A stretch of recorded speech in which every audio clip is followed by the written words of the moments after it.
plus some uncensored, jaw-dropping information, plus funny memes, good deeds, and loads of laughter.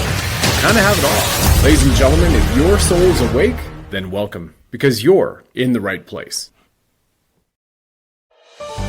Where we go on, we go all weekly is back, dear souls. This is our last show until November with myself, Brad Wozni, and Derek Johnson. This is all about the treason trials coming up. What's going on in Gitmo, Guam, Diego Garcia. President Trump is actively communicating about the treason of the Obamas, the Clintons, Comeys, Brennan, you name it, as well on the stolen election, winning across the world, the peace in the Middle East, Gaza, and the golden age unleashed in the financial markets, where we even have lineups to buy silver, and we have sellers of gold bullion shutting down because they can't even meet the demand based on the limited supply they have. What's more, November will be frosty, and what will happen between now and Halloween, the end of this Red October? Join us in the live stream soon. Share this with spiritually awake patriots everywhere, and we look forward to seeing you on the live chat.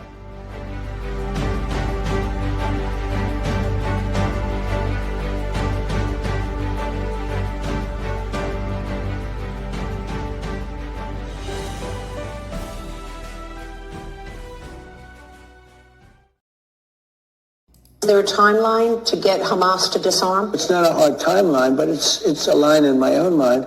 And at a certain point, if they don't do what they're supposed to do, then we'll have to do it for them. If we win the tariff case, which hopefully we will, it's vital to the interests of our country, we're the wealthiest country there is. We'll see what happens with China. They're always looking for an edge. You know, they ripped off our country for years. I think we're going to be fine with China, but we have to have a fair deal. It's got to be fair. Investing in America, $20 trillion.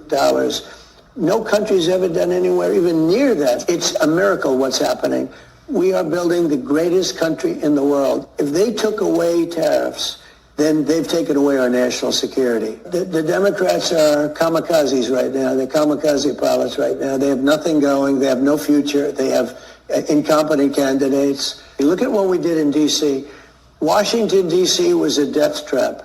We moved out 1,700 career criminals and criminals from other countries that came in through Biden's open border. We're going to go to San Francisco. The difference is I think they want us in San Francisco. Our cities that are Democrat-run, exclusively just about, are unsafe cities. They want $1.5 trillion for health care for illegal aliens that come into our country. If we do that, it will jeopardize the health care of the citizens of our country. I see John Bolton just got indicted. That's a good thing. He's a bad guy. All he wanted to do is drop bombs on people. I don't know what he did. It must be pretty severe. But whatever it is, let the courts decide. And Obama spied on my campaign. And he did it knowing it was illegal. And there were a lot of dishonest people. And I suspect they'll be caught.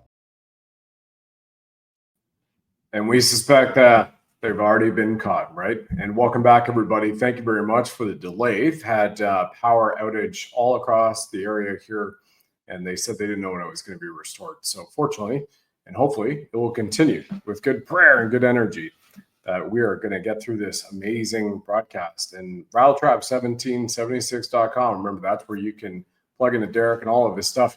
And he's got a new book out. We'll be talking about that here too. And he's got some nice lighting down in the new studio as he's taking a slug of Pepsi, I guess. Snarkle Puff down south. Is that what it's known as? RC Cola unit.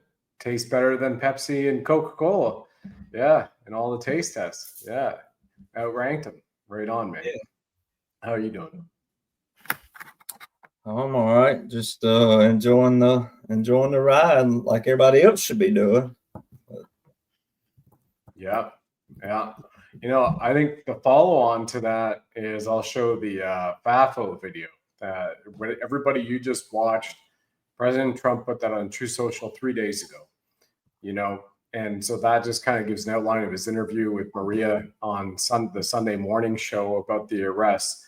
And then he just posted this 2 days ago, and it's about a minute and 10 seconds with regards to the Obamas and the Clintons and everybody else. So I'm going to click the button. I think the video is going to just wash right over Derek and I the way it's loaded up right now before the power went out. And we'll be right back after this video. Should shake every single American in their shoes. I hate to say this, but President Barack Obama, there is now incontrovertible evidence that he was the spearhead of a seditious conspiracy to subvert the will of the American people and overthrow the United States government back in 2016. We must, absolutely must, hold every one of these criminals accountable for the crimes that they committed. They are the most heinous crimes committed in American history. James Comey, John Brennan, Clapper, Rice, Biden was in the meeting in July 28th in the Oval Office. They briefed Barack Obama on Hillary Clinton's plan to, quote, tie Trump to Russia collusion lies. It consumed our national discourse for 5 years. It undermined a sitting duly elected president. It sabotaged administration. It framed a three-star general. It destroyed and ripped this country apart. We had a constitutional crisis, the likes of which I don't think any American can fully comprehend. It is atrocious, and every single one of them must be held accountable.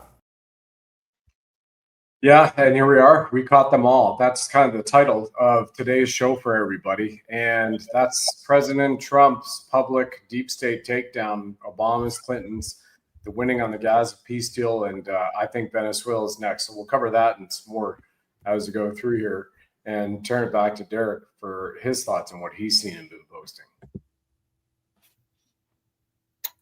Well, President Trump's not posting a whole lot right now. Is what's cool about it is October the 22nd.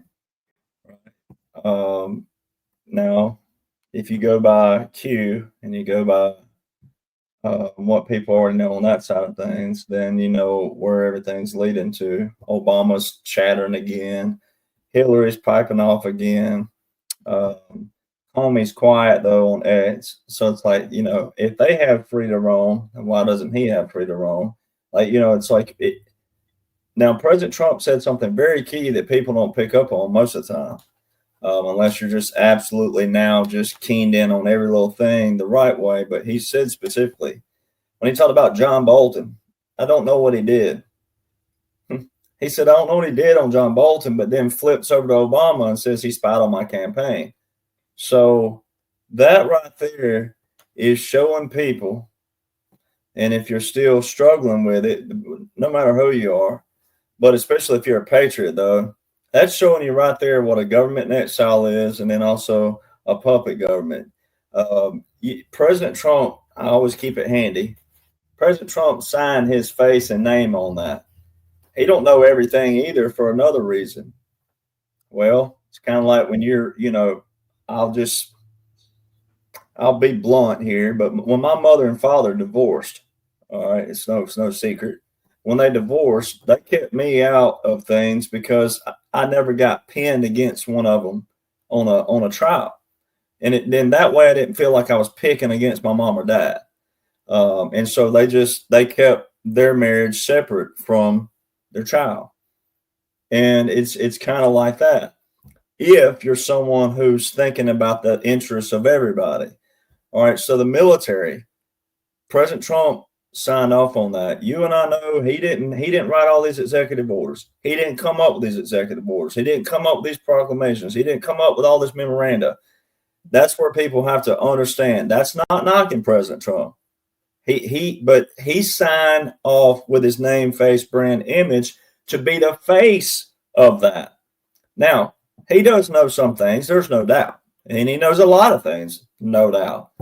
But that one key thing is showing you right there that what a military occupation would look like and a continuity government and all the things where you back him off over here and you let the military have full reins, the generals, the admirals, right? And then he's a part of it, yes, for when asked, but then there's certain things he don't need to know in other good measures, right? So you keep him out of the picture in other ways. And that way he's clear, his name's clear, his reputation's clear, everything about him is clear. And then that's what leads to his exoneration on the things that needs exonerated. And that's what's going to exonerate him. So you know, most people don't hear that. Now, the target audience is going to think, I'm crazy, you're crazy, we're crazy, everybody's crazy. They already do. But that's exactly what's going on. So, and he's just quiet. I mean, his True Social, yeah, nominations, congratulations, those things. But other than that, he's not really posting a whole lot, which is leading to like the second video there where they got to be held accountable. Well, you and I both know, Patriots know, October, July the 4th, 2026. What would be the point of a golden age, awesome 250th birthday of the greatest nation of all if we're still going through all this stuff? It wouldn't be, right? So there's going to be something between here and there that solidifies the difference, right? The stamp of approval. And where's my other one right here? The golden age, right? Nice. There has to be that, you know, breakage, you know, that divider. Yeah.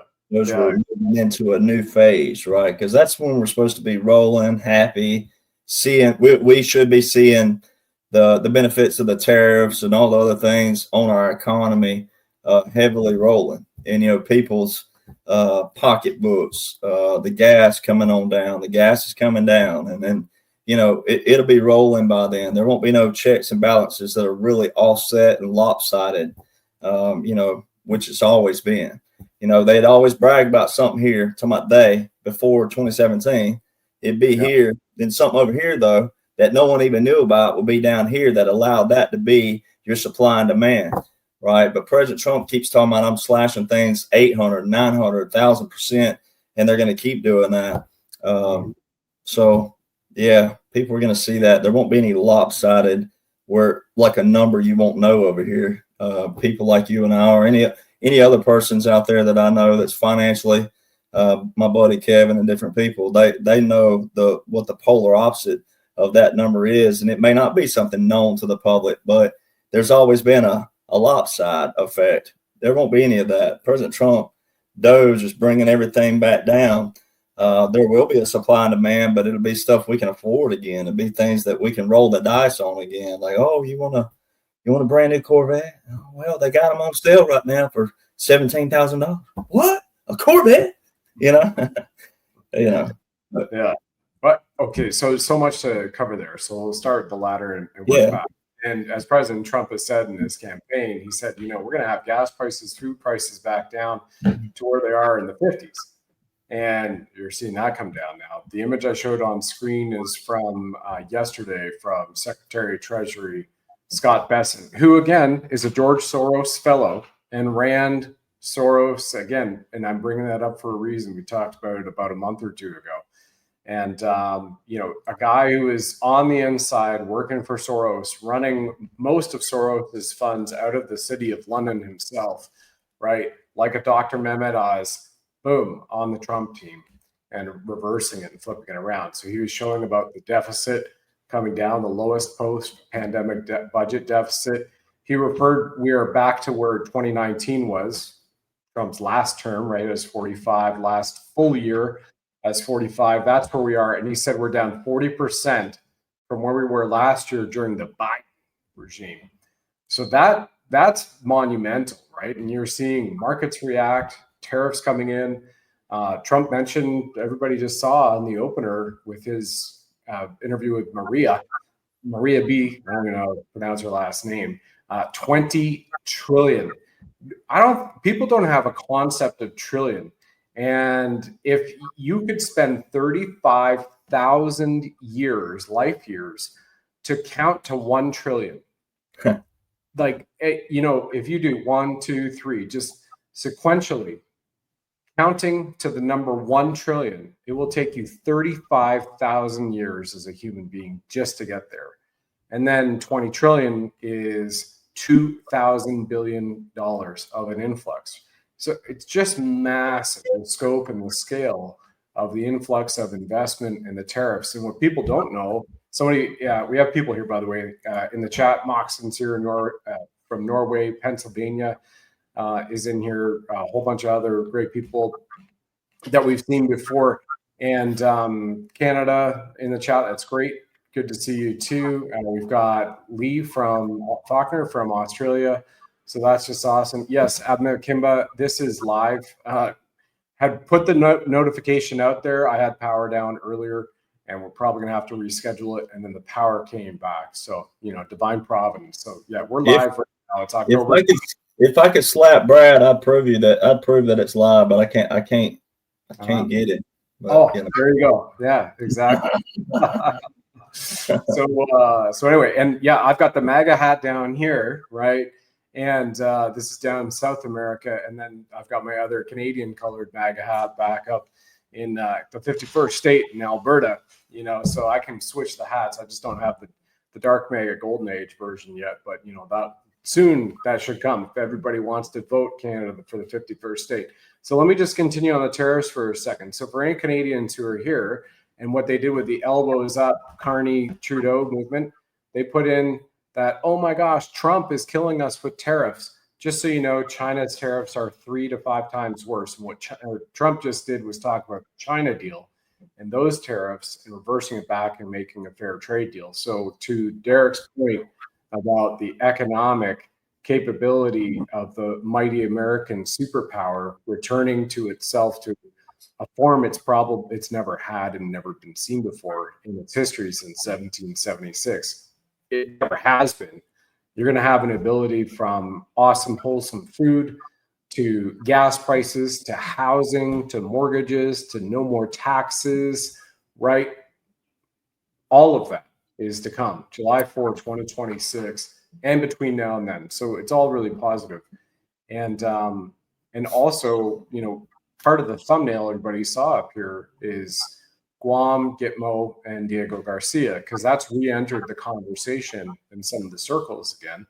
And Juan was just on with John Michael Chambers, Lieutenant Colonel Matt, I apologize for his last name, USMC.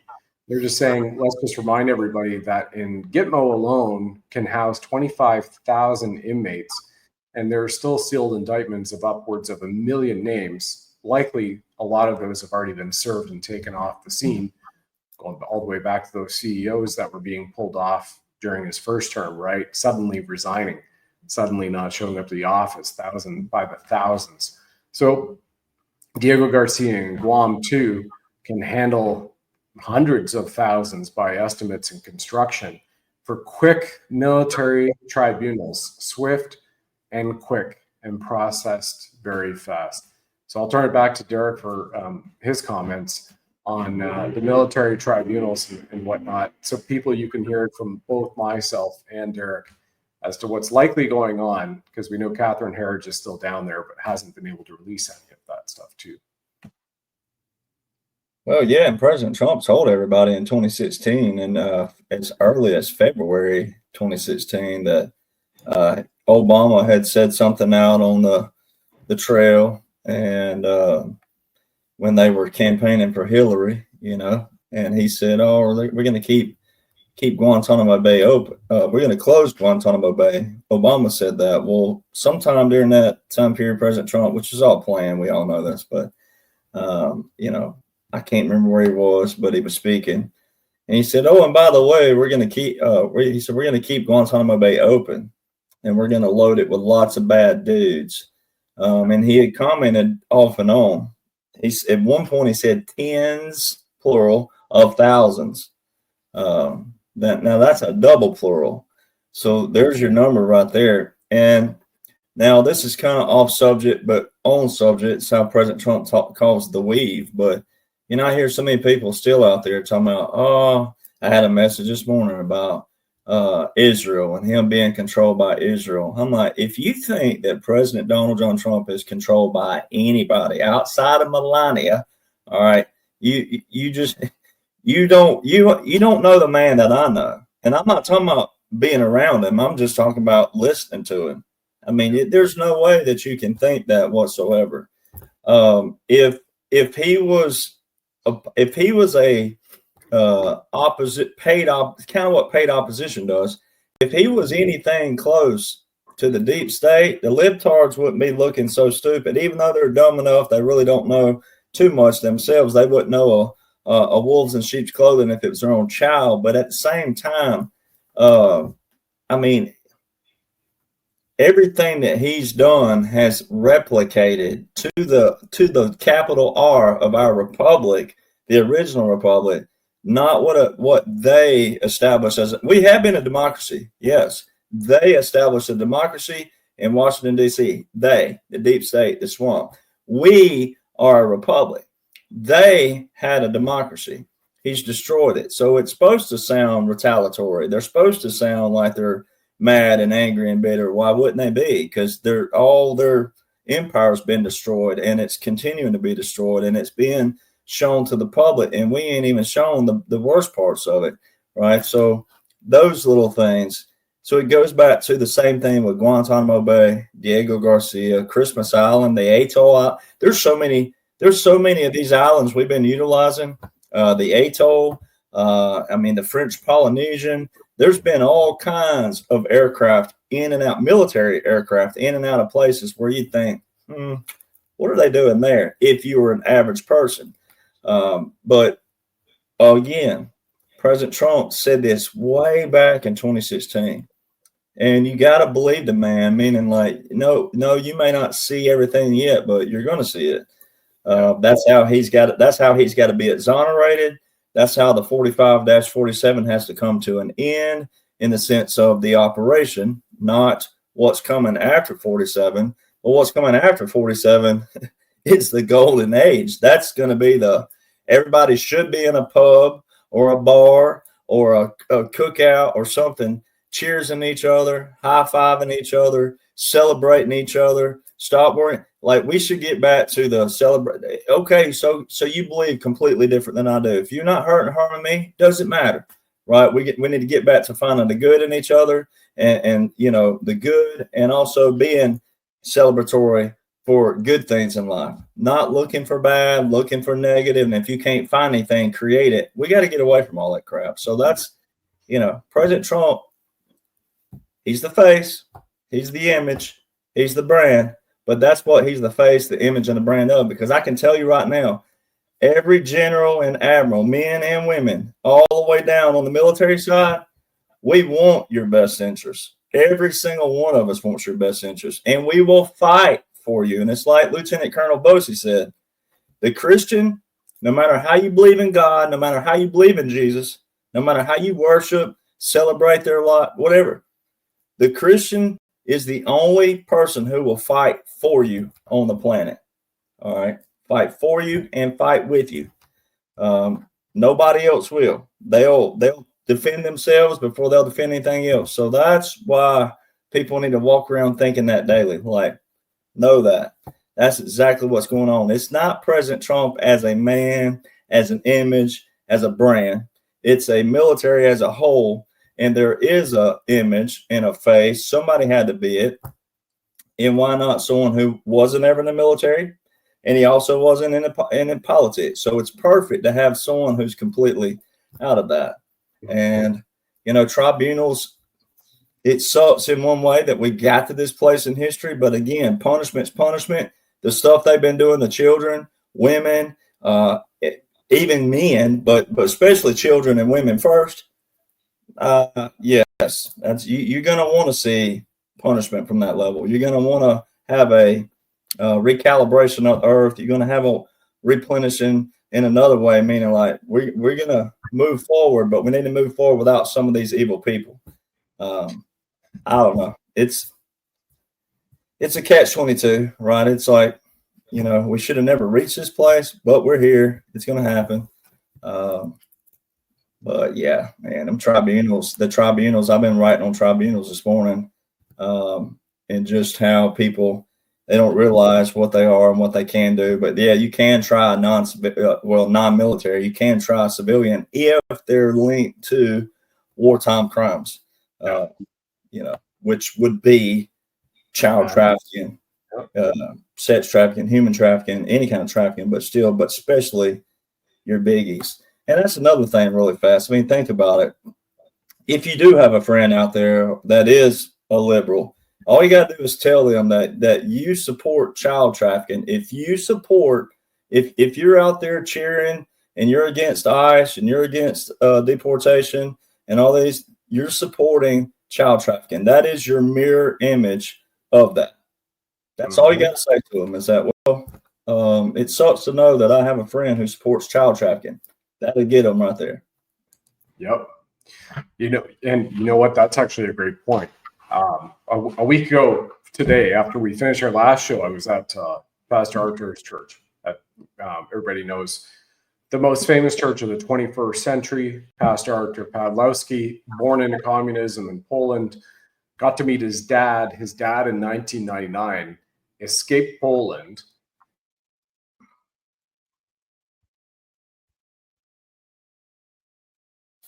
Uh-oh, looks like I'm flying solo now. Brad froze up. So until he comes back, I guess it's just me and the camera. So I don't know where he was going with that. So, but anyway, I don't even know what to do. I'm trying to think, what should I talk about? I can't see the comment boxes to see if there's any questions. But anyway, Brad was having some experience earlier with his power going out, power outage. And I was seeing if the time was still ticking. I thought, well, maybe it just froze completely, but no, it didn't. So he's having a power outage. And so he didn't think he was going to even be on here. But here we are. I'm now the host. I am not Brad Wozny, but, I can fill in until maybe he comes back. But he was having some power outage. And I don't know if that meant, what it meant. But anyways, power out, not internet completely. So anyway, so let's see. Takedown of Obama's, Clinton, Gaza, Venezuela next. Okay, so I'll talk about. Oh, there he is. Man, while all the power was on, it was just the Wi-Fi did a little glitch. So I apologize for that, everyone. Well, I was looking at the title and I was about to rattle off on whatever it was because I was like, well, this is how it is. Slings and arrows, even when you have the glitches down during rainy season still. The last thing you said was Poland. Yeah, so he played Poland. So, you're great. You had a great point about the Democrats and, hey, if you have friends Democrats, say, oh, I have a friend who supports child sex trafficking, murder, and mutilation of children. There it goes. So at the church last week, Pastor Derek Reimer, who was jailed for 180 days because all he did was stand in Calgary Public Library during Drag Queen Story Time. And he said to the librarian, all video recorded, don't you think this is wrong? You are sexually grooming children. And they asked him to leave. The police came up, said, they've said you're trespassing, and he did peacefully. But they made up these charges, threw him in jail for 108 days, right? And he's still fighting criminal charges and all this crap. But what they noticed was, they said, what we stopped with all the child grooming and the drag queen story times across Canada is once you said you are sexually grooming children, they even had the drag queen a chat, like a private chat that somebody had shared with all the drag queens going, I don't want to be associated with that. So that's a key thing right there from a psychological value, right? You have all these grown bearded men and a few of them who are doing all this, shaking their what in front of little boys and girls, which is absolutely wrong. But the moment they're labeled, yes, you're sexually grooming children, they stop. So that's a key point right there. Same thing like with the IRS, right? If people are paying taxes to the IRS, now they even found out from Doge, even though it's not constitutionally lawful whatsoever, they're funding child sex trafficking, human trafficking, murder, abortion, you name it, vaccine, genocide as well, if they pay the IRS. So anybody who's paying the IRS or the Canadian Revenue Agency in Canada, by virtue of that, you're actually funding organized crime, 100%. And that's a full stop, right? And people have sent letters, and I've done shows on this last year with Kevin Johnston to that fact, because it's all proven. And that's very powerful that kind of breaks the pattern for people and their thinking. So I really appreciate you bringing that up. Well, that's what you do to people. You do it just as calm as this. You don't yell at them, cuss at them, anything. You just tell them straight up, hey, you just look at them. If you know one out there, say, yep, when you support that, this is what you're supporting. And it's on record. We have you on record. We have your name, your face, everything, especially if you know them. Right. And that's how if you're going to combat a protest, that's what you do. You go out there and say, hold up signs and say, these support child trafficking. And that'll get them quick, Yeah. Support child trafficking, mutilation, murder, and sexually grooming of children. Full stop. Yep.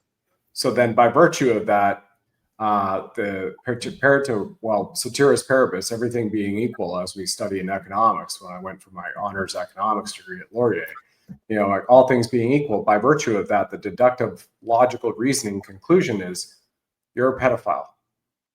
Yep, exactly. Whoa, right? If this and this and this and this, the duck's quacking, it swims in water, it can fly, you're a pedophile.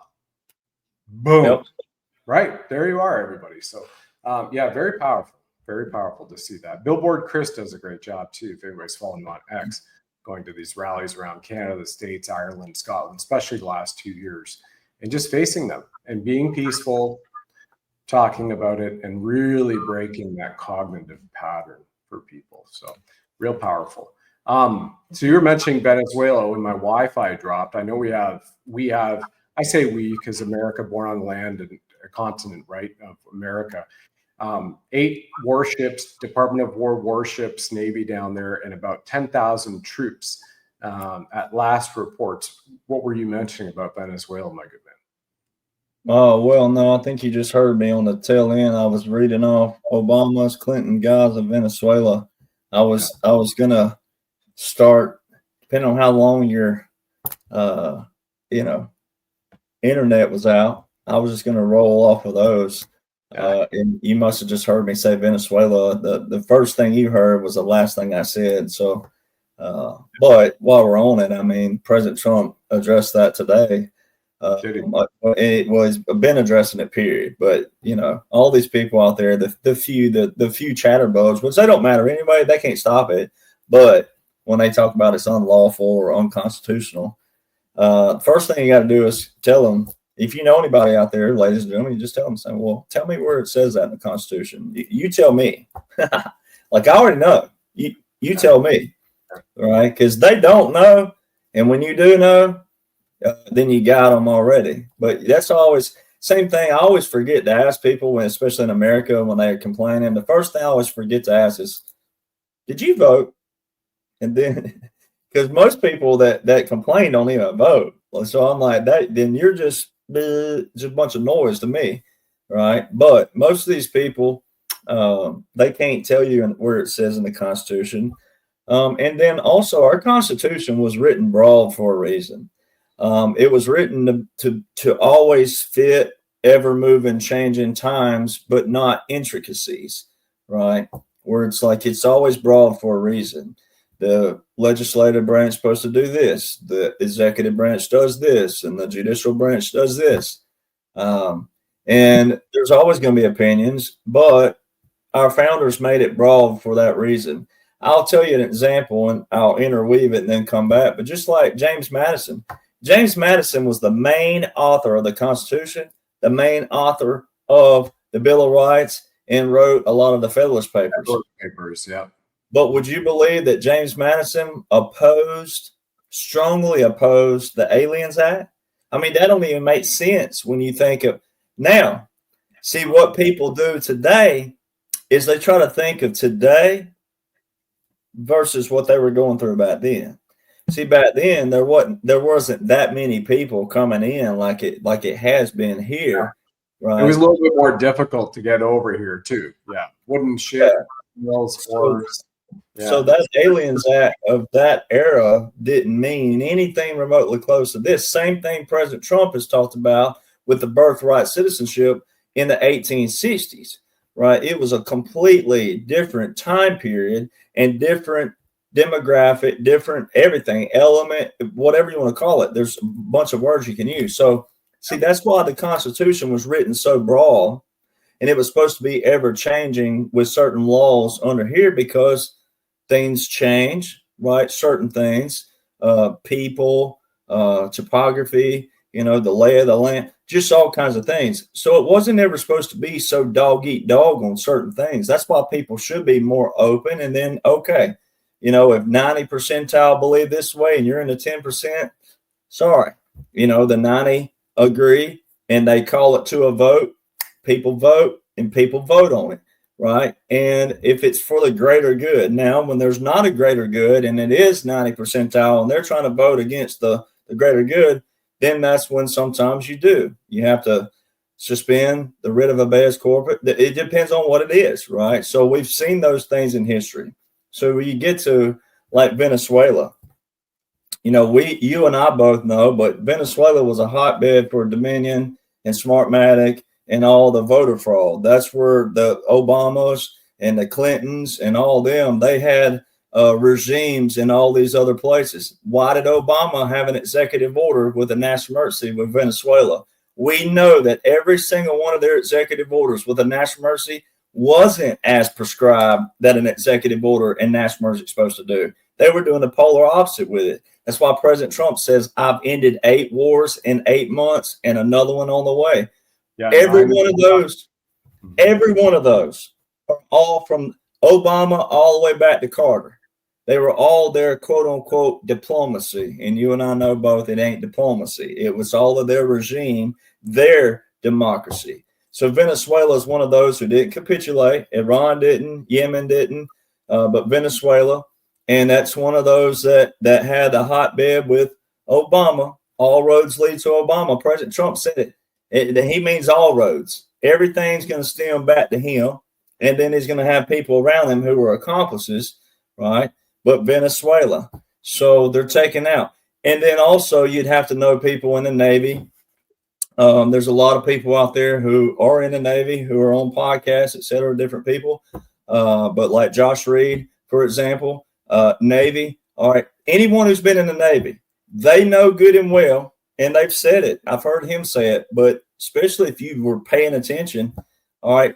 When Obama in years past, you'll hear people out there go, oh, they'll say stuff like, well, there was drug busts always in the past. Yeah. Right here. Where were they taking those drugs when they captured them? Right back to where they came from. They didn't destroy them. They didn't even like I picture a bonfire, like you got all these people handcuffed and going, we're going to destroy your shit right here in front of you. Right. And you get to watch, and then we're going to take you to jail.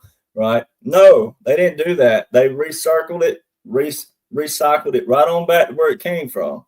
All right. And so that's why. Sprinkle some of that fairy dust right on top of them. Yeah. Take out a little bit of the fentanyl across the people, So see, Venezuela was that. Colombia had been that as well. There's certain people who capitulated, and there's certain people who didn't. And so, the Navy knows this very well. Navy and Coast Guard both know. But President Trump, the Navy, Coast Guard, they have been making record bust. Not just monetary, but record in pounds, ounces, etc. And, people saw Area 51 on fire recently, quote unquote. It wasn't Area 51. It was past Area 51. And you and I know that territory out there, you can't live in it. But they destroying this thing, man. They destroying all that stuff. Yeah. Just heat it up with laser or a little bit of napalm in the morning. Play the Cry of the Valkyries as well while you do it, right? Good old throwback to Apocalypse Now. All right. So Venezuela, yeah, I saw Trump was on Air Force One the other day, saying to a reporter, was talking about beef, right? Because this has been an issue as well. Tariffs and beef and, protecting the American beef farmers. And he just said today, he's like, hey, listen, with the tariffs on the beef, that's 50% from Brazil coming in, Brazil beef, 50% tariff, and the American farmers try to get your prices down a little bit. But he also said, we're going to buy Argentine beef. To a reporter, he said, why would you buy Argentine beef when you want to protect the American farmers. And he said to the reporter, he said, you have no idea what's going on in Argentina right now. They are fighting for their lives in Argentina. He said they are hanging on by the skin of their teeth. I'm quoting directly. And then he came back and said they're fighting for their lives. And so we're supporting them. And, you know, in the grander picture, everybody's aware of Argentina, how close that is to Antarctica, you know, that whole continent you're not allowed to travel on. You're going to have a bunch of different countries' military come in and pick you up and stop you from going places. So there's a lot of other elements that are going on down there too, as well as Australia, which is awesome, by the way. Shout out to Bosie, Dave Guru, and all the Aussies that are in the chat here too, to see the nice pact made with the Australia Prime Minister and Trump just yesterday. So well done to the Aussies and the Kiwis and the Tassies who are down there and watching us as well. But when we look across the world too, you know, that ninth war, when that gets stopped, you're essentially from nation to nation, countries, terrorist groups, whatever, going into other nations. For the most part, that's nearly peace across the planet. And then he just dropped a big tariff through the U.S. Treasury on Russian oil and gas companies today as well, and said, that's it, embargo, and we need to get Russia to come to the table to sign the peace deal in the Ukraine. Derek and I are pretty much we're the same mindset. Obviously, from what you can read, you can see, and those who have been replaced, that it's already handled in the background, but you're seeing it as well being kind of that next puzzle piece to drop. And I think, how amazing is that? Obama, Clinton's, Russiagate, all that going on, Russia, Ukrainian peace deal. And who's the winning? Who's winning? Who's bringing this through? Uranium one was President Trump said was the largest scandal in United States history. Uranium one. $145 million to the Clinton Foundation. Wow. That's almost like Trudeau and SNC-Lavalin, everybody. So that's pretty amazing, man. And but now with Doge, it's a lot more. Holy frig. And by the way, everybody, if in case you missed this last few days, all of those, you know, protests for No Kings on the weekend, guess what Trump and the White House were putting out? And they discovered who are funding it, right? Soros, Buffett, and the list goes on from there. Buffett, I think it was like to the tune of 75 million. Might have been 15, but I think I remember seeing it as 75 million. So there you go. Funding, and Antifa and BLM are now terrorist organizations classified by America as terrorist organizations. So guess what? So there's your public way of taking Warren Buffett, the Oracle of Omaha, off the scene for funding terrorism. And he goes and gets a military tribunal as a civilian. I swear though, that's death right there, right? It's quite beautiful. What's so funny about it? I got the list here. What's so funny about it? 294,487,000. What's funny about it? Me and my buddy were joking this morning. 295 million basically funding for a No Kings protest, and they still got a king. Exactly. Now, you and I know that's all theater. All this is just showing the target audience who the people are that are funding, and then who their puppet masters are going to be, which would be Obama, all them. But still, that's what you do to people. Yeah, man, 295 million. Y'all still got a king. 3 more years, man. And like we played on the last show last week, you know, that what Trump posted on that, you know, Trump going to 2030, 2034, 2100, 2200, 2800, the year 3000. It just kept going on. Oh, that was brilliant. Trump forever. That was a great little meme there. Well, what's great about it is the fact that the theater portion that everybody has to see, but then the real portion, like Argentina, that was one of the presidents that he left standing on the stage. Remember when he walked right by him at the NATO or the convention, and he was standing there waiting for his picture. President Trump walked right up to him, looked at him, just kept right on going. right? Well, there's you another nation again. Now, that's not making light of the people fighting for their lives in these nations, but that's a lot of the theater too, right? But it's also exposing to these people everywhere that their leaders didn't get on board with this great operation going on. So there's exposure in every kind of way, right? And that's what people are not necessarily hearing, but that's exactly what it is. But like these things, that's just showing the linkages. It's not that oh, they're really still funding them and they're out there in these streets. And I mean, and even if you thought it was, I like you saw him. I did the calculator where I was like, Oh, seven. yeah. Yeah, 2%. oh, 2%. Oh my gosh, we're shaking in our boots. You know, our 2% set up the republic, right? But your 2%, you're still whining, bitching, complaining, fussing, and you still what? You still have a king, right? That's the difference in my 2% and y'all's 2%. That's all you'd have to tell a liberal is that, well, my 2% was my lineage, my ancestors who set up this bad boy. All right. And you and your 2%, you still are what? In the same boat you were in the day before you protested and the day after, if you were really protesting. But I love it, man. This stuff it's so humorous. The theater's humorous, but anyway. Yeah, that's pretty rad. Pretty rad. I'm going to just acknowledge a bunch of comments in the chat with the 350 plus that we've got here at the moment. So we've got and questions. Is that state taxes also? I mean, by virtue of the republic, you return to a constitutional republic, then the state has their own taxes, so it's different. Remember, DJT is commander-in-chief of the wartime United States for America. So you also have the state. So he's going to make sure everything is done to the letter, right? Every I is dotted, every T is crossed. So I'll just leave it there from that standpoint. But, we've got, hey, Queensland, Australia is here. Please bring the justice. Absolutely. Publicly says, my good friend dropped dead right in front of us at our CrossFit gym on Monday. Suddenly. Sorry to hear that. And thank you for tuning in. Yeah, we definitely want that justice. Lorraine, Ohio, we've got in the chat. I'm here from Illinois, someone else says. That is just awesome. We have Stevenson says, I was at the Butler Farm Show rally. That's great. Thanksgiving in America this year, as Peter says, is November 27th. Lee Summit, New Missouri is in the house. That's awesome.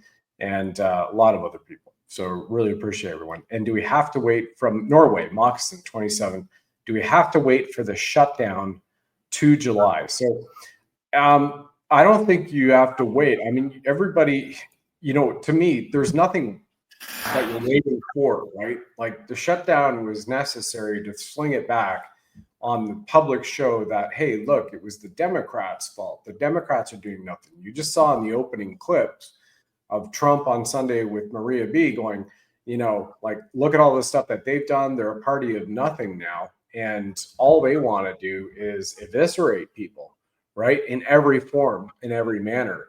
So they're putting that all on them. Trump showed that, hey, listen, we're going to make sure the military gets paid October 15th, even though the government is shut down, right? And the Democrats don't want to pay our military, federal, et cetera. It still goes. You had immediately 100,000 by September 30th who were giving in their resignation. And remember as well, since 9/11, the American government has grown fivefold. The size of the bureaucracy at the federal level grew fivefold. That has nothing to do with private contractors who are working to fulfill service and general government schedule orders, GSA approved, right? You have to be a government scheduled approved contractor for everything from laptops and cell phones to building prisons, Gitmo, you name it, servicing food, sewage, you name it, fivefold. So again, you're shrinking it.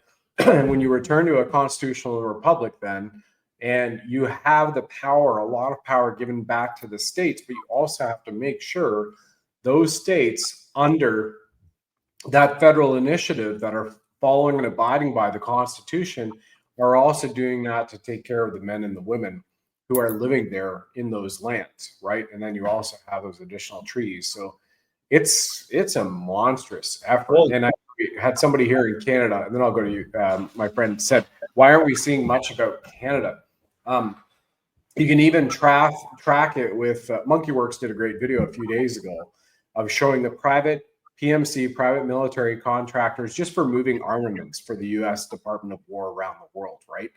None of those were in Canada, at least that had been tracked. It was all the current USA boundaries, Alaska, over to Europe, lots of red in Europe, up in Western Russia, and then eastern part of the EU states, right? Poland and et cetera, and Scandinavian countries and all of that. So, Canada as well, I believe, is going to be for last, because that's, again, you have to focus on, being a guy who wants to see this happen for Canada, for sure. Of course, I'm biased, but you have to make sure that nucleus of what is currently known as the United States of America is cleaned out, right? Ready to go before you have the big grand finale, you have the wedding, and you invite the relatives to come on in, right? You need to set up for the wedding.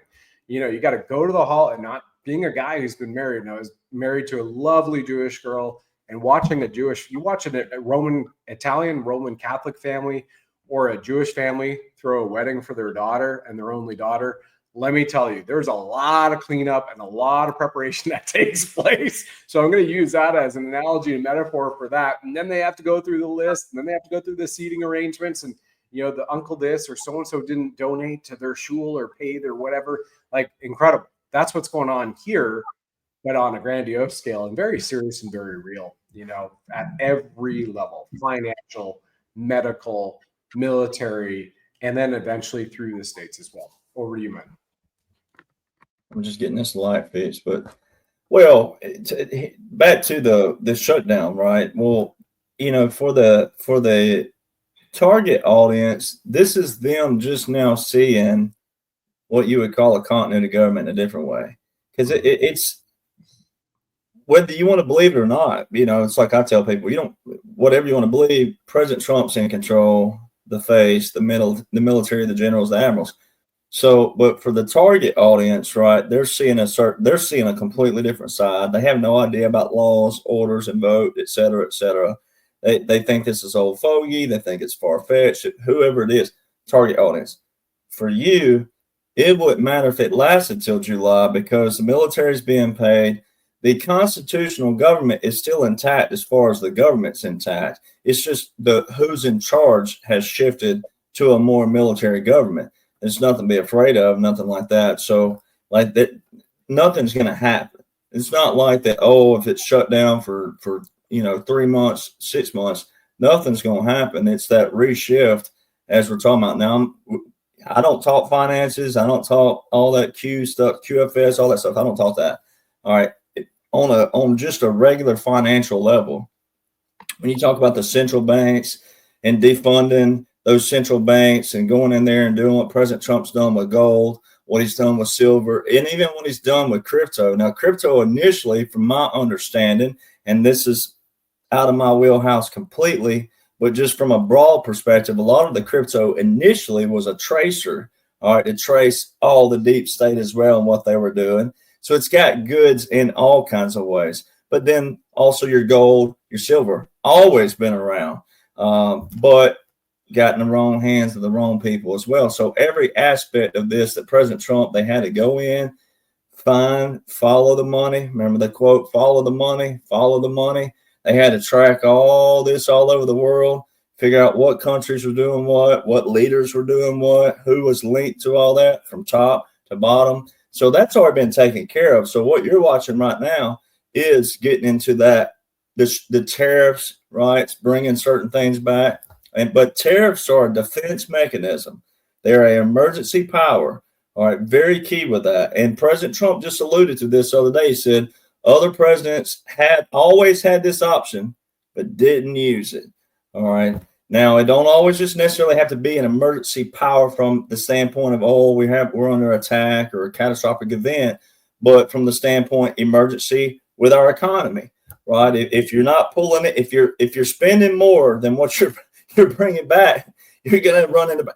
Try that in your household, right? Mm-hmm. Do that. Like, okay, you make, let's say, $3,000 a month. Go spend it on stupid stuff and don't pay your bills. We know what's going to happen, right? So that's the same thing. America was doing this for so long. We were fronting everything. We fronted NATO, 98% of NATO, United States, 98% of the GDP. Yeah. We did all this. We kept printing money, printing money, printing money. Well, we just kept printing money. So we had quote unquote money, but it was because we were reprinting. But then when we started trying to take back, or the other nations weren't bringing back, giving back, and it started, well, it was kind of like they were embezzling our money. If you want to use it in that kind of context, it's probably the best layman's is that they weren't recycling it, and they kept. And then you had other nations using the U.S. dollar between each other and never coming back to the U.S. That's what you call a snowball headed for hell. And that's why President Trump, as a businessman, but then also the generals, admirals, they also know about budgets as well. A lot of people don't realize that in the military, there are budgets as well given to these commanders. All right. So these men and women, brilliant men and women knew this, that, and we all know what happens when money runs out and people start starving and people get hungry. All right. At the end of the day, that's when you have the worst civil and world wars you could ever think of. All right. Is when your money dries up in your nation. And so if this was a shutdown that long, you already got to know, well, I keep it handy, what that means right there. Right. And when you know what that means right there, you wouldn't be worried about a shutdown or anything of that nature because it's all taken care of by that man. His face and the plan. So, but no, I mean, we look at it like President Trump will be 80 years old, June the 14th, right? And my dad is 83, and he calls it his fourth quarter of life. If you know football, American football, there's 4 quarters. Well, he's in his fourth quarter of life. Now let's put President Trump back in a real time, not theater time. Let's put him back in real time. All right, he'll be 80 in June. I love President Trump. I have had the honor to meet him and be around him, and I don't mean that from the standpoint of bragging, but I'm just meaning it like I've got the full 100% check off. I already had it, but I really have it now, solid as gold. All right, I know what the Republic's supposed to look like. I know our foundation, our history. I know all the literature of that, and it's to the T of that. And then meeting him checks it off completely. It completely validates that all the way around the board. I want him exonerated. I want his name cleared. I want him to be able to sit on the golf course and know his name is cleared. I want him to be able to sit with his wife, his children, his grandchildren, and know his name is cleared with the majority of the people. That ain't Republicans.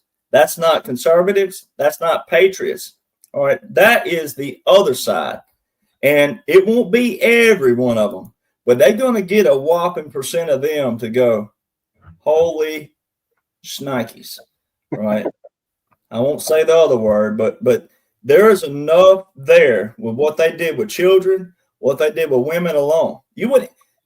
I say women because we don't want to disclude women, but children should be bad enough. But children, there's enough there that if those two entities alone didn't change somebody, you might need to look at that person, right? And go, well, you might just be one of them if you can't see what humanity is supposed to be about. All right. And at the end of the day, it's not about fighting for faith and religion and all those things, race. It's fighting just for humanity as a whole. No one should ever want to see anybody, no matter what they believe, slaughtered for it, or trafficked, or used as a pawn. I don't even know the word. It's a despicable slavery, right? It's despicable. All right. And so no one should want that, right? Ever. But it also, the people who push it under the rug, they're just as guilty. If that was so, we'd see more of it. I've heard that. Well, if that was real true, how come we wouldn't see it more often? How come? I'm like, it happens right in front of you. You wouldn't even know it. It happens right. You see it. You don't even know what's going on. So all that. And so that's why I try to tell people is President Trump is in his fourth quarter. All right. And the real President Trump deserves to see that glory, that, that moment where people are going, but the golden age, like the tip up, because it'll be the front of it. We're not even there yet. So he deserves that by putting his name, brand, image, and it wasn't just him. People forget that's First Lady Melania, that's his children, his grandchildren, and their children. This is going to be a lineage that they'll forever have as long as the good Lord tarries and we have earth and we have population. It's going to forever be a story told. And he said this way back January 2021, where he said, your great, I think he listed like 7 greats. Your great, great grandchildren are going to live to talk about this day. Yeah. And that's how biblical, monumental, historical, the complexity of it, but how big it is. And he deserves to have his name cleared. It's kind of like people, whether you believe sports is rigged or not, but just using the concept, it's like people who should be in the Hall of Fame and they die before they but it's like, well, yeah, the family still gets to, but the person should have seen if they were Hall of Fame worthy, then the person who is being inducted should be able to see that and know that and feel that, to feel that feeling. And now it's still valuable for family if it happens. I have a relative that played for the Dallas Cowboys. He should have been in the Hall of Fame a long time ago. And everybody around him, his colleagues, say the same thing. But he's done past now. So, but it's the same thing. You look at President Trump from the real President Trump, and people who know the real President Trump. Some people say, well, how do we know this is the real one? We know him. All right. He deserves to see that. Yeah, he definitely does. You have to have the guy who's talking about winning enjoy the winning that he's helped bring forward. This is the David Goliath story of our time meets Cyrus the Great and taking down Babylon all at the same time. So, and I feel it's very appropriate for anybody to have it in your mindset. It is that way. You have a David Goliath plus a Cyrus taking down Babylon all at the same point in time. But right after David took down Goliath, then the armies went at it. When Cyrus came into Babylon, he had his armies, his military, his generals, his supply, his logistics, and everything supporting the entire effort. And this is a global, monumental, planet-wide, earthly effort under, on, and above the surface of this planet and also off of it as well. And the figurehead for that winning, and everybody can rally around, is President Trump. And I want to address a few comments that have taken place in the chat since we've been speaking here just recently. And Kathy says, military should get paid before Congress. Let the fat cats in Congress go with no pay. They stole enough to not get paid. The great thing, Kathy, is, yeah, we both agree with you, but it's already been taken care of because Trump ousted everybody who's in Congress and Senate and said, no longer, there will be term limits. No longer will you be a lifer congressman or woman or senator ever again. Those are gone. You will all have the same health care plan available to Americans. There are no special privileges any longer. And this also goes toward the pension. I can't remember, what do you call the pension plan in the States? I almost leaked the one from Canada here, but the same thing for pensioners, Social Security, that's what it was. And that Social Security will be fair and equitable. And then what we're seeing is when Trump is saying, we have so much money, we've never had this much money before, we don't know what to do with, everybody's going to get a little piece of the check. And he's been mentioning that off and on for months, that everybody's going to get some type of an equalization payment check back from the federal government to start that rollout back to everybody to participate in the business of America from one of the most powerful businessmen on the planet on the benevolent side of light, right? A self-made billionaire. And yes, he had 25 million. That was a nice way to start. But let's take it from this standpoint. If you had 25 million and you went out and you created several billion, but you put that, you chop off 2 zeros. So take that 25 million, chop off 2 zeros. So now you've got a $250,000 start. But you turned around and you took that $250,000 that you plowed into a business that in 3 decades, that $250,000 became a 9-figure business. You still have some chutzpah. Not only chutzpah, which is, Yiddish, I think, for balls, right? And courage as well, and strength of heart, courage, right? 2 great French nouns melded together. But you also have some brains, and this man is a genius level, and he's a chess master as well too. And so it's wonderful to see somebody like that at the helm that has been chosen, and you have incredible army generals, not just army, but excuse me. Who I was about to say there too, General Valley as well, right? And a nod to General McInerney as well. But military generals and admirals and other great business people like a Patrick Byrne as well, who have supported the initiative of America First and righting the wrongs in the world all across the planet too. So that should give you some good feedback, Kathy, and make you feel great. Real Truth Talk says to us, Derek, thank you both. Grateful prayers worked, and we got to spend time with you all. Things are happening. Silver and gold have dropped bigly the last couple of days. Exciting times. Yeah, okay, so I'll explain that one. So when you have both precious metals have never been here at history ever before at this price, even unless you do a price per dollar valuation based on what the true value of the US dollar is on a per precious metals per ounce level. And that might sound like, oh my gosh, Brad, you're about to get back into honors economics that you did, blah, blah, my eyes are going to go cross. No. So the value of the American dollar from 1913 to now, just think about it this way, is down over 96%. So $1 in 1913, now it's 2025. You might as well be holding 4 pennies in your hand, okay? And so let's say the price per ounce of gold, when they stole all of America's gold under the Gold Standard Act, you must sell it to us. We will pay you $22.50 an ounce. And then 10 months later, good old Roosevelt pumps it up and goes, you know what? This is worth 32 an ounce now, because they stole all America's gold in the 30s. So now that 32 an ounce. So let's say you had that $1 American dollar equals that can buy $32 can buy 32 ounces of gold then. Where it is right now, the equivalent is still at about 300 plus. So think about it from this standpoint in time. Debt clock keeps showing that it's going to be worth $12,557 an ounce by 2030, in the 5-year, based on the U.S. Treasury note, not the Federal Reserve note.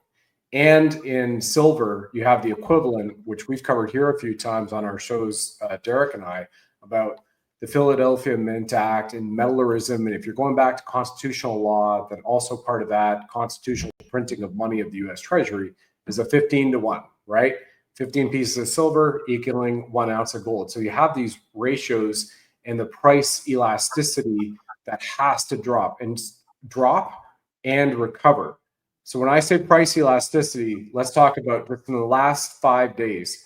Gold went from like 3,900 to over 43.68 an ounce US on the weekend. Silver went from 52 to over 54. Now it's back down to 59. Gold is down to 4,100, right? So you're kind of looking at these tiered ratios.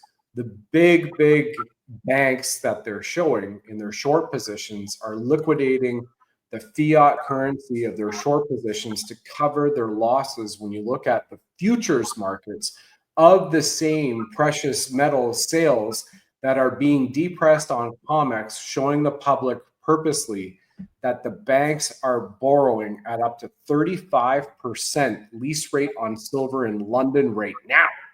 Never have the banks paid those types of rates in history to cover their bets. So it's like going to a bookie and saying, I'm losing my shirt. And then they're going over there and they're hemorrhaging their house, the title to their house at a pawn shop, their car, their wedding ring to the pawn shop, going back to the bookie and say, I know I can't cover it. Could you still cover me? And the bookie says, I'll give you 35% on top of that, but you better cover it. Otherwise, I'm coming after you, big banks. That's what's going on. So it depresses those prices. So again, you're going to have swing up and down, but it continues to do this. visually for everybody who's watching the broadcast. It's going to continue to do this and this and this. And like Derek just said 20 minutes ago or so, he's like, this is the tip of the iceberg. And it's amazing.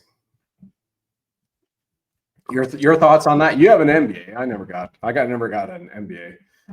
Massive bank account I've had at one point in time for sure, but that's the only MBA that I ever got for a period of time. You've got the MBA and photographic memory. So, you know, as a great business major and a man who's got soon to be 4-time best-selling author and 2 country Billboard music hits that you did on your own. Yeah, you got some street smarts and book smarts there too, my good man. What do you think for these people and your answer to that too?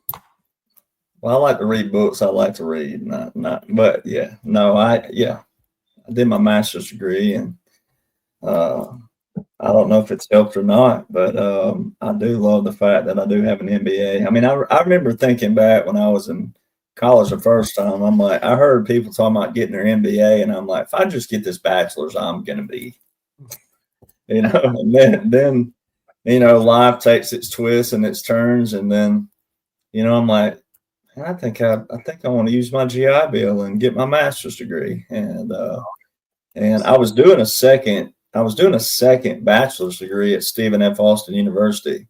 So at some jats, but still, that's when I made the decision to which I applied at SFA for the master's. And then I thought, well, I'm going to see where I get in. If I got in at anything like bigger, and then Colorado State, everything just worked out. But yeah, I mean, you know, and people, I know people want an opinion, and people always want that opinion, but it's like the people who say stuff like President Trump went bankrupt. I'm like, you do realize there's a difference in a true bankruptcy and then when you're worth billions and you bankrupt a property, right, that wasn't doing what you thought it was going to do, and you're still paying on it, and you thought, why should I still be paying on this? It's not selling. It's not going to sell for what I pay for it. You don't just keep digging a hole, you get out from under it. So you can do certain strategies out there. That's what he talks about, and that's what that's about. So many people don't even understand business enough. Stagecoach, the movie Stagecoach, 1939, John Wayne, he was a youngster then. Let's see, he'd have been 32 years old in 39, and he's in this movie. There's an older fella in the stagecoach, and he goes, what this country needs is a businessman. I mean, 1939. It took from 39 to 2017. So look at, even then, John Wayne, Marion Morrison is his real name, but John Wayne had movie scripts about what was going on and inserting that and things that he believed in, trying to get people, even Jimmy Stewart, who was a brigadier general, pilot, right? Yeah. People, Mr. Smith Goes to Washington, and then also outside a movie, he was always conservative, always he, you know, stood for what he believed in. People just didn't listen and Roosevelt, you know, Lieutenant Colonel Bosey, Colonel Sellers, that one show we did way back 2 years ago, I think it was, for D-Day. Man, I mean, if people could find that and go back and just listen to Lieutenant Colonel Bosey and Colonel Sellers alone, for sure. Listen to the whole thing. Well, listen to those two break down how Roosevelt and Churchill, they still knew what was going on, right? You could not know, right? The New Deal, all those programs that they got my grandparents and different people to buy into. It started out first, and it was kind of like dangling a carrot in front of someone, but in reality, it was all it was a bunch of pile of gimmicks to put money into something that every single deep state person hijacked, right? So that's why money's all it. If a rich man is focused on the money part, then you got issues. If the rich man is focused on what you can do with the money, then it depends on what he's doing with it. But when they're creating wealth for everybody, we're gonna have tiers. We're gonna have certain layers. We have people who don't want to be the head of a company. We have people who are just okay with being in a company, paycheck to paycheck, month by month. we have people who just are happy with that, and that's great. That's fine, right? Not everybody wants to be the head dog, but when people apply that, money has become so many idols to people. It's become that just focus on it. Now I get it when you're struggling because you got to make ends meet. But if people would trust, and I don't want people just to trust, like I tell people, that's why I've shown people .gov.mil, and I teach weekly. Here's what you got to know. Here's what you got to know. But in business, it's not easy either if you're not analytical or if you don't know business, but you should want to know it from that angle as well. So I highly recommend taking some courses or get online and watch some videos to certain people, which I'll try to find some stuff and see if I can find anything out there and say, hey, this is a great thing to watch. If it makes sense, I'll try to do some research on that myself and see if there's anybody out there doing that. But, President Trump being a billionaire, going in there, he didn't need money. He didn't need their money. He didn't need any. And so that's what makes it so perfect from a business standpoint, is the fact when you have all the money in the world that you could possibly want versus also a need, right? People forget about those two. President Trump has as much as he wants and needs. Now, I don't have remotely close to anything, even a millionaire. I have everything I need in life, and I have everything I want in life. I don't desire material things like some people do. So, my dad always said, if you want a Corvette, guess what? Then you got to make the money for a Corvette. Then you got to make the insurance cost for a Corvette, if that's what you want, right? Not saying that it's a bad thing to want that, but a lot of these people out there, the Bloombergs, the Buffetts, etc., they've said things against President Trump. Well, they didn't realize way back when that their little mess was about to be exposed, right?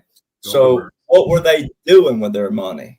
What were they investing in their money? Same thing with Bill Gates. Bill Gates and the crew that I put in part 2 of my book, Bill Gates, he had Gavi and a few of these companies, quote unquote, right? Well, they, instead of going into a third world country, which they were going to with these vaccines, why weren't they purifying the water?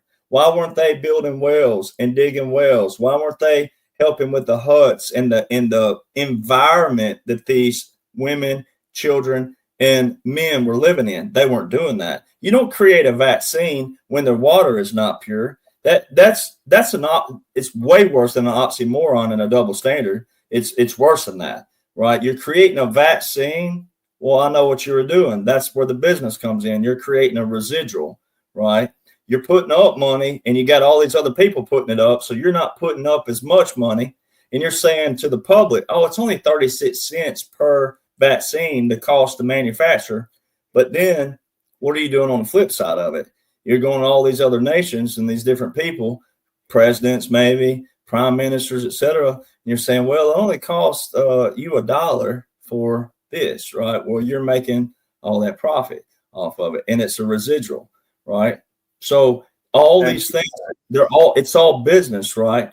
Now, by theory, some people, if it was something, I'm trying to think, if they were digging wells, then that would, someone's got to pay for it up front to dig the equipment, the labor, etc. And if you're seeing something that's wholesome for someone, that's different, right? When you have someone saying, hey, I'll fund it, I'll pay for it. Someone else wants to come in with me, I'll pay for that, right? But that's something people can see is going to help people. Vaccines in a third world country where, the flies and, just the smell and everything, that is a visual, and people just overlooked it like, oh, they're helping these people.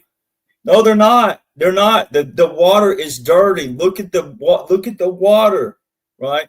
So people have got to see that again, and then the business side will make sense a lot more because someone still has to front the bill. There's no doubt, right? So we do have to have certain things like the tax question a while ago, state tax. We do have to have something because we have highways we all share. We don't want potholes in them. We want them to be as smooth as possible when we drive down it. But that's something we all share. We all benefit from. Sidewalks, city lights, whatever it may be. We all share that. And it's something that we have now. Well, if we like it and love it, how do we keep it? Well, that requires monetary, right? Because it's got energy involved and all kinds of other things like lights and things of that nature. So someone has to pay that bill, right? So there are certain things that we should have and do. But that is the big $1 million question, multi-million dollar question, right? It's how do you do that without still infringing on people, right? What is a fair tax? What is fair? What is fair, right? But again, it can't be the rich always getting taxed just because you create a product or a service and ingenuity and intelligence, so you're getting taxed on your intelligence for creating something that people like President Trump, when Elizabeth Warren was talking about, oh, he bought this property for this and he sold it for that. And he said, who the hell doesn't want to make money? I didn't make the person pay me 7 times the value. I put it up for sale for that. They bought it. What, you think I'm going to be like, oh, wait, no, I had it listed for this, but I'll give it to you for this. Hell no, that's not what you do. That's not how business works, right? So there's certain things, like if I sold this hoodie and I said, all right, Brad, I'll give it to you for 30. And you're like, dude, it costs 35 brand new to make. Why don't I make one brand new? I'm like, well, because it's my hoodie. You wanted my hoodie. I was going to sell you this one. If you want a brand new one, why didn't you get you a brand new one? Right? I got a 6-pack of Snarkle Puff. I'll give you 3. We'll call it deep, because it's 10.5% out of Barrie, Ontario. Snarkle. But I could be like, I don't know. This is my favorite hoodie. I don't think the cost value is there. I don't think that's equal value, right? So see, I could be like, the beer, it lasts for however long it lasts. Oh, it is. Oh, see, yeah. It's almost water from heaven. See, right? people don't. That's the thing people should know is business. We're in a business world. You should know, like, the value, the cost value, and manufacturing, and retail and versus wholesale, and all these things. And our nation got so big, it required someone like, well, not just someone, but multiple men and women with those levels to go, hey, and it was a snowball headed for hell. But someone had to get in there. No matter how topsy-turvy it was at first, it was going to look like that because it was all over the board. All right. So that's what they're doing. And, and the NBA don't just necessarily tell you that, but that's it's been interesting to watch on that side of things. Knowing business, it's been interesting to watch. And it's perfect. I said this for years, and my family knows this, but, it's not about, I've said it for years. But I've said this for years, being a business person, I'm like, man, we need someone like Donald Trump, or we need a businessman to get in there and to take over the ledgers, take over the accounting, take over. It's one thing about accounting. Now, I know I got my buddy Kevin and other people, but are a lot more analytical than I am. But an accountant, just that quick, will find all the loopholes where someone is cutting corners or pocketing. They can find, okay, here's a number here. Where is it? Where it's not balancing. Where did this number go? Well, it more than likely went in the pocket somewhere externally, right? So they can get in there and find all quick. And especially now with computers, it's so, now they just run a computer and it can show you all the loopholes, and they can go, that number, something's not adding up there. Where's it going here? And I'll just tell something real quick. This is kind of funny. When I was doing my bachelor's degree, I had a law class where we talked about crazy laws and just stuff that just random. And there was a guy, and I can't remember the name and exactly, but doesn't matter. When he finally got busted, he had enough money to it wasn't something like a crime that was crazy, but he had so much money and they couldn't trace it. He could bail himself and anyway, crazy. This guy was on the early onset of the .com boom. So it was right before all that. So about your mid 90s. This guy hacked every single bank account to do with like Bank South and South Trust. It was in the South. Yeah, it's like one penny per bank account where you swept them. That's it. Yeah, one penny per bank account. Yeah. 1 penny per transaction on every transaction with like 5 different I remember that. banks in all of their locations. 1 penny, right? No one's going to see a penny. No one's sitting there, looking at their account and their, invoice or whatever. They're, going, oh, dang, where did that penny go? I put in da. No one was watching it. That thing accumulated all per transaction, ladies and gentlemen, on every transaction with 5 different bank accounts. Well, not accounts, but banks and then the accounts. Yep. Per transaction, he took a penny. I mean, so the time it accumulated to millions, and the time that something caught on to it, they're like, how's this guy making all this money, right? And so, you think of little things like that. Now, that would have required a computer of today, right? Because it obviously accumulated all those years when there wasn't computers yet. It wasn't tracking like that. So he's like, so it's minds like that in the right kind of way. The movie Catch Me If You Can, the guy back in the day when he was making, fraudulent checks and stuff. Well, that was genius back in the 50s, right? It was genius back then. So, naturally, government says, hey, we could use you to find others if you'll work for us, right? Yeah. So you're always going to have somebody, something.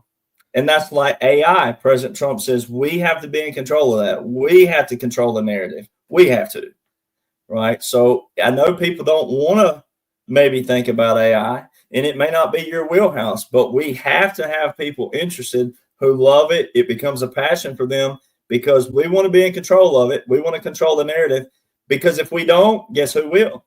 The bad dudes. There's always going to be somebody who tries to benefit and screw over a system, no matter what, right? And it ends up taken from you. And anyway, so as a business person, I mean, I love what's going on, and I've always wanted a businessman, just because I'm like, we are a business. We have become so corporate that you have to have someone. And even if you don't like it, and let's say that 90% of us were very vocal all around the country, and we wanted that to come down, but you have to get in there first and get control of it, and then make sure that the rug isn't pulled out too quickly, and then you may lose everything, or you may not have the money. So you still have to go in and get control of things, and then bring it down, right? And that's what President Trump, they had to do: find the money, follow it, etc. Speaking of the business thing, I mean, he just posted today that he was called by the head of Ford, one of the Ford kids. I don't know who's running it right now. Remember, Ford built for the Nazis as well as the Allies. So, Ford Motor Company. People don't want to hear that, but that's the true history. And General Motors thanked President Trump, the head of it, because their stocks are up because of the 50% tariff on small to mid-sized trucks coming in to the USA. So there's your restoration for the American ingenuity, because Detroit used to be well known around the world for exporting, until it kind of got a little bit messed up, and they brought in, when I was in business school, right, because I had to do business classes and economics classes at the same time, and American politics, and then on top of that I had a minor in American political science. Oh my gosh, I thought 7 courses.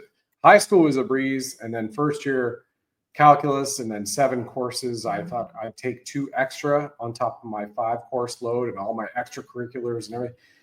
Man, insane. But where was I going with this is planned obsolescence was in Business 111 class at Wilfrid Laurier. And I remember coming in like, planned obsolescence. That's like oxymoron, military intelligence, right? Like we used to joke, right? Military intelligence oxymoron.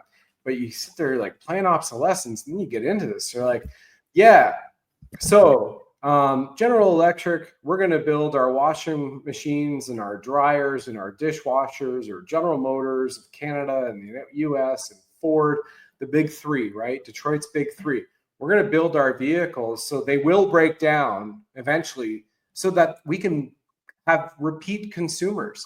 So we know that at a certain point in time on your leases for your automobiles, for example, bumper to bumper warranty, it's all covered. But after X amount of mileage, 30,000 kilometers or 25,000 miles or whatever they're putting on there, Then after that, you're going to start assuming the risk because things break down. But you look at Toyota and you look at Honda, and I mean, there's a reason why those guys are running around in Hiluxes that were built in the 1980s coming off the assembly line of Toyota, right? And they're running them still over there in the Middle East and parts of Afghanistan because you can't kill those Toyotas because they are built to last. And that's where we see, not even getting into the older build it great, from good to great, and then built to last, with John Connors. That was the author, right? We read those great books and those case studies. But now we're seeing America being built to last. That's what I feel is a perfect connotation for our discussion on the business of America, the business of freedom, of sovereignty, a sovereign wealth fund as well, which everybody's going to get to see and enjoy in the new year for America. And as we're kind of wrapping up here, I just want to give a shout out to somebody says, hey, from Coburg, love your show, Brad. Hi, Derek. That's great. So you're down the road from the Big Apple. And I used to spend a good few summers there, 5 summers with my previous partner. We built a home together. So I definitely know your area in Coburg, Ontario very well, just down the street. And I did a lot of back road riding down there in Coburg and Coburn. So great to see you here on the chat. And Real Truth Talks says, yeah, thank you guys. Really appreciate you, gentlemen. That was a great show in reference to the D-Day show. So we've done 2 D-Day shows. You can go here on the channel on Sovereign Soul Show. And when you're in there in the search bar, you just type, D-Day show, and then it'll come up. And that's the one where you had a whole bunch of us, right? We had Lieutenant Colonel Ricardo Bosi, Colonel Chuck Sellers, Bishop Jim O'Connor, Derek, myself. I think we had Marky B on that one, as well as AJ Roberts. We had a whole bunch. And that was just epic, but definitely lesson 2. Colonel Sellers and Lieutenant Colonel Bosi discuss how Churchill and them knew about the plan and what they did to effect it to save the world, what they thought would save the world at that point in time. It is epic. It's powerful. So we're wrapping up here. It's between now and Halloween. We're going to be back next, the first week of November, everybody, Derek and I. And again, rattletrap1776.com, scrolling across the screen here, right below the description. If you're watching the broadcast or later listening on Apple or Samsung or iHeartRadio, I've got mosquitoes here. I had a scorpion going across the floor over there earlier. It is what it is. I'm just kidding about the scorpion. It was, I think it was a gecko. They have had scorpions down here, nice little critters. But as we wrap up here for the rest of Red October, what do you think people can expect or anticipate just based on the pattern of comms coming out from White House, President Trump, Secretary Hegseth at the Department of War, brother? I mean, I just think they're going to surprise everybody. I think the way they have Obama chattering, he's talking about voting yes on 50, all this stuff. I mean, that right there, the people that are in the target audience, especially on the left, they think Obama hung the moon, the stars, and everything, right? And there's paid opposition daily all over X, and they'll put a photo of him up in a business suit, looking all dapper like this, and all these things, and they're painting that image. Now, paid opposition, some of it's not paid in a bad way. Some of it is to make the left react and get engaged in that. Because again, President Trump, the one thing about him, and it is about him from the standpoint of his face, his name, his brand, his image, is the fact that right when he looks like he's going to lose, he's going to win. Now, people could say, well, how does this look like he's losing? Well, it doesn't look like he's losing. It just looks like there's no one being punished. And there's just a lot of chatter for the target audience and just seeing video after video, President Trump saying they need to be. And then the target audience goes, there's nothing though. It's not happening. So that is another form in their mind of losing, right? That, it's never going to happen and nothing's going to change until we see them in handcuffs. It's like the spoiled child at it's like you got a birthday party and it's good. It's got cake and all that, but you unwrap the gift and it's it's a Huffy bike. It's not a go-kart. Right? It's kind of like that. They're not happy with what they got, right? They're not happy, period. And they're not someone who would go, well, you know what? My mom and dad can't afford a go-kart, but they could afford a Huffy bike. That's the people we're dealing with, the spoiled. If they're on that side and they like Obama, they're just hoping they got a drag queen jumping out of that cake, shaking a dildo in their face. And that's how disgusting that's who they are. Well, but from a serious standpoint, though, really, though, it's like that's I was being serious. Well, that's what I'm saying. But President Trump has to look like he's, it's kind of like, oh, just be happy with what you got, and and people are just going on. But he's not posting a lot, and he is the man who revolutionized social media, and he's not posting a lot, even on True Social. Which is his platform. So he's not posting a whole lot. So it's and then Obama is, and the chatter, and Hillary and all that. So, I think over the next couple of weeks, you're going to see some action and fireworks, just because, when you get into October 31st, 9 days, Mar-a-Lago opens up. A lot of people don't know that. So they open on the Halloween night, and then close somewhere right around Mother's Day in May. It's only that window. So, when you think about President Trump and celebrations and family and friends and whatnot, you have Thanksgiving coming, you have Christmas coming, then you have your New Year. So, most people correlate all those around happy times, right? And so I personally just think there has to be some fireworks here soon, because that would get people, the ones that need to be rejuvenated going into the new year, and then building up to July the 4th, 2026. Something has to create a build up to get to that, because that's supposed to be the moment of true celebration for all Americans. That's just my opinion. So I just think that with what they got going on, with Obama chattering here and Hillary chattering again, and they're dogging this and dogging that, the only true way to flip our culture, our society, our norms, what we thought were norms, which weren't, the only way to flip that is to show people this corruption and what Obama was really doing, what Biden was really doing, what Hillary was really doing, Antifa, who was funding that, etc. So I just think that it's headed that way. How it's going to look, don't have a clue. I've always said that EAS will be a good option, because it makes everybody's phones and TVs all flip at once. I think that will be a good way.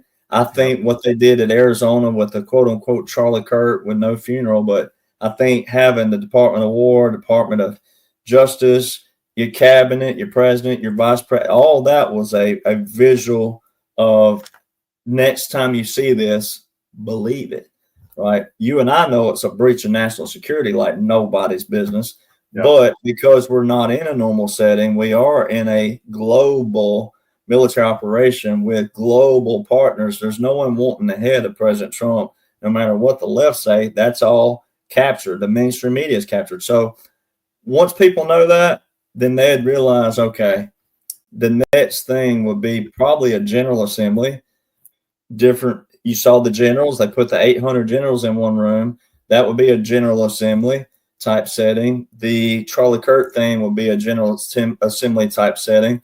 And then, I mean, what better way to do it and then make people take their mask off? That would be perfect. But I don't know if that's going to happen. But that would make the most farthest liberal that's still worthy of well, I say worthy, that's still capable of having a conversation, even if it's, beating around the bush.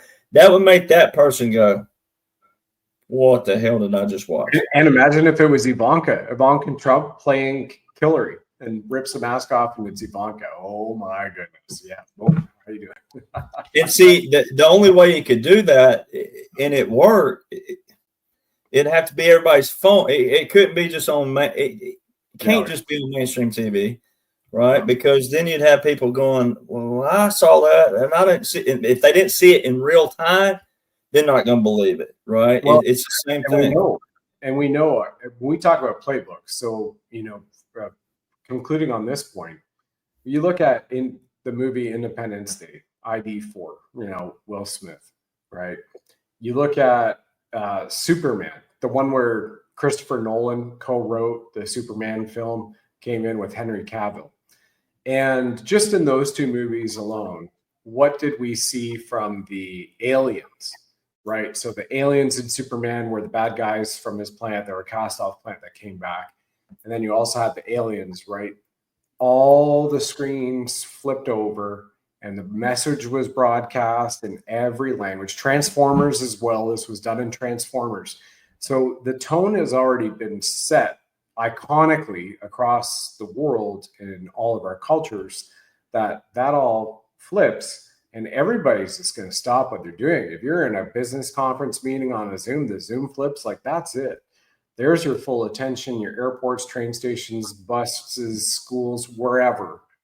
And it's all being broadcast and it's getting everybody ready. So we know that some of the stuff we've seen in movies, I'm not going to go so far and say everything we've seen in movies is all exactly what they're going to do to us. Maybe, I don't know that for sure, but intuitively, the majority, yes. And so now we turn around and go, well, look at what they've done. President Trump has been the most successful president in history, 100%, hands down, and of any leader in the world, right? Carolyn Leavitt made another point again just over the weekend, just prior to the weekend, last Friday, saying that President Trump, from all of you in the press, in his first two press conferences, answered more than 100 questions from all of you in the press. That was more questions that a President Trump answered than Biden did in all his 4 years. So they're laying the groundwork to show the accessibility of truth and information from the Oval and from the Trump administration. The team is all here, including your great point of the Charlie Kirk, air quotes, funeral, right? Where there's no way you're going to put all of your senior cabinet members and the succession in the line from 1 through 8 without your designated survivor elsewhere, right there in something that was just thrown together last minute, except it turns out it was actually orchestrated in May and the entire stadium was rented. But that's besides the point. And everybody's used to that because they had something like 1 billion people, I thought was the number reported, that watched the funeral, which was amazing because of the spiritual awakening aspect. That's why I say that's amazing. And it's just proven this point. So yeah, why wouldn't they? And I think it would be brilliant if they did. And of course, if they did, we'll come back on a show like months from now or whenever it happens, like, oh yeah, I guess we got it right. But just so everybody knows, there are points in time we're guessing here. It would only make sense deductively that happens that way, but who knows? We'll see. And in the meantime, everybody, Derek's just got a new book that he uploaded to Amazon Publishing, and it's not on rattletrap1776.com. It is. Hang on. I'm there. I can show the page. All right, I got Royal Punch. That's the cowboy? That's a box set? No. Hit shop all. It's on there. The Deplorable Pilgrims. Okay, I see them. Yeah. Because I saw the screen of it. All right, hang on a second. So we got Rattle Trap collection here and shop all. All right. Now scroll down. It's down there. Scroll. I like the mama bear, Fafa. We have a mama bear in the chat here. So, and it even says mama bear. So that's great. Now hit page 2. You can probably go to 2 now. Yeah, all right. So there it is right there. There it is. That's it. Excellent. Beautiful. Liberals, all asses, no brains. Love it. A Tale of Hypocrites by Derek Johnson. There you are, everybody. So on Rattletrap 1776, if you're in the USA, it's got 2 bites from 2 mosquitoes at the same time. How about that? You can go and you can order from here and it'll ship right to you from him. You're going to sign this one like you signed the other 3, right? Oh, yeah. Awesome. Always. Again, that's on rattletrap1776.com. And also, it's up on Amazon. So if you're outside the USA corporate boundaries right now, you go to Amazon, it'll ship around the world. You'll still get it. The Deplorable Pilgrim. So I'm going to order that and another one of your shirts here tonight after we hang up and then make some dinner and get after it and support everybody. In the meantime, folks, thank you all for being here, upwards of 400 live as we're going streaming everywhere. Definitely share this out. I would 100% encourage it. And there's a lot of tips that you can use here to wake up people or have conversations with people. You don't need to be beating them over the head or screaming out loud, I do that. Yeah, you just point it to him, and every now and then I get ticked off enough by certain people, and I just kind of have at it and leash. So it's all good, man. It's all good. Yeah, we'll see you back in November. Everybody, part of the reason somebody said enjoy the time off, well deserved. Part of the reasons we have our global LifeWave conference, which kicks off for some of us the direction level tomorrow. So dealing with that, and then.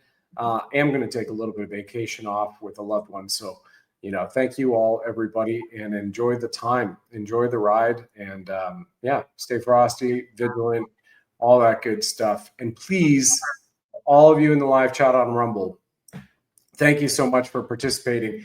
Please put comments after we close this show onto the actual Rumble page, because unlike YouTube, which I still don't have any of our YouTubes back yet, so they're taking their time. That leaves it there so we can review it, answer it, respond to you. Derek can see the love and the joy that you bring to him. And remember, this man and his team have over 5,000 emails of people that have said this information has saved their lives because they chose not to take their lives. So very valuable information. Rattletrap 1776 has all this good stuff. Click shop all. Go get the pilgrims. Liberals are a bunch of asses, as he said. It's awesome. Great cartoon work, too. I like that. So kudos to your artist, man. And everybody buy and get some gold, get some silver. It's the tip of the freaking iceberg still, right? 100%. And did you know this, dude? In Korea, they're lining up in a couple countries in Europe, like even parts of London, they're lining up around the block to get silver. And Japan, largest bullion dealer, shut down. Can't sell small bars of bullion. Can't meet demand. So yeah, the golden age. This is the Trump effect, by the way. My other point of that was that's the Trump effect. This is the Trump effect around the world going on. Yeah. So Pura Vida. Awesome, everybody. All right, man. Well, good hunting. You got hunting coming up with your dad. He's booked a cabin. So wishing you guys good luck and good energy and getting a deer or two. You both have tags, right? Well, we're just now planting, so we're just getting everything where we're planting. So, but that's what we'll be doing this weekend. Awesome. So, yeah, that's the fun part, though. That's when you're on the tractor and the plowing, and that's the fun part. Yeah. So nice. Well, enjoy it. You deserve it. Good. Thanks for all your service, brother. Love it. Take care, everyone. See y'all. Bye-bye. All right, you sovereign souls, now is the time to protect your money with gold and silver if you already have not. And if you are and you have a chance to do so, I highly encourage to do so even more, because gold and silver will launch the golden age, which Commander-in-Chief Trump has continuously referenced. The dollar is going down, and it's not a pretty picture, and it's not being sustained by proper policy and proper thinking. This was an opportunity, and maybe an opportunity to show people what's happening with the dollar so that we can do something about it. Get some if you can. BuddhaLovesGold.com will take you to our partner Goldco. They have over 6,000 5-star reviews. This is why now is the time to buy gold and silver, because we have thousands of Americans buying gold today. The rising inflation has reduced our purchasing power. Dysfunctional politics don't work for us. The US dollar has lost over 97% of its value since 1913, while the price of gold has increased over 9,000%. Silver has fared well against the dollar too, with the silver price increasing over 4,500%. since 1913. It's about wealth protection. Physical precious metals act as a hedge against dips in volatile markets. Go over to BuddhaLovesGold.com. That's www.BUDDHA, BuddhaLovesGold.com. You will download your free silver and gold guide today, and our great people over there at Goldco will take care of you. That's BuddhaLovesGold.com. You'll see a picture of me right on there, Brad Wozny. And once again, BRICS is the new financial system. Asset-backed precious metals is the way of the future. This is about financial control. Diversifying your assets with gold and silver puts you in control of your wealth at BuddhaLovesGold.com.